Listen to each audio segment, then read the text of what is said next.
নিউটনীয় বলবিদ্যার একটা ম্যাথ, যেটা বিভিন্ন ভার্সিটিতে বিভিন্নবার এসেছে। সেই ম্যাথটা আজকে করা যাক। করা যাক। 30 কেজি ভরের বস্তুর উপর কত বল প্রয়োগ করলে 1 মিনিটে এর বেগ 36 কিলোমিটার পার আওয়ার বৃদ্ধি পাবে? অর্থাৎ শুরুতে যখন এর বেগ 0 ছিল, তখন কিছু বল বা এফ পরিমাণ বল প্রয়োগ করার ফলে কিছু দূরত্ব অতিক্রম করে।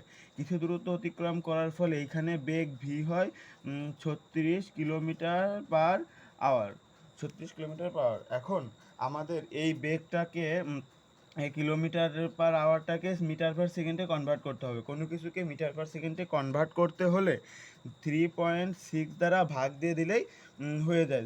যদি কিলোমিটার পার আওয়ার থাকে, তাহলে আমরা এটাকে মিটার পার সেকেন্ডে বানিয়ে নিই। 36কে 3.6 দ্বারা ভাগ দিলে হবে হলো 10 মিটার পার সেকেন্ড।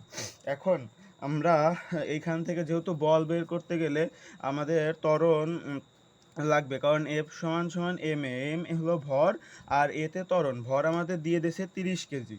তো আমরা এখন ত্বরণ বের করব। ত্বরণ বের করার একটা সূত্র কি, যে ত্বরণ বের করার একটা শেষ বেগ মাইনাস আদি বেগ ডিভাইডেড বাই সময়।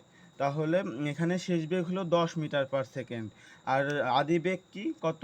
0। আদিবেগ 0 এবং সময় আমাদের দেওয়া আছে কত? 1 মিনিটে, তাহলে 60 সেকেন্ড। তাহলে এটা ত্বরণ হয়ে যাবে 1/6। এবং আমাদের দেওয়া আছে হলো যে 30 কেজি ভরের একটা বস্তু। অতএব এফ সমান এম এ। সূত্র থেকে আমরা বলতে পারি যে 30 ইন্টু 1/6, এটা গুণ করলে হয়ে যাবে। তাহলে এটা 5 নিউটন অথবা kg metre per second square.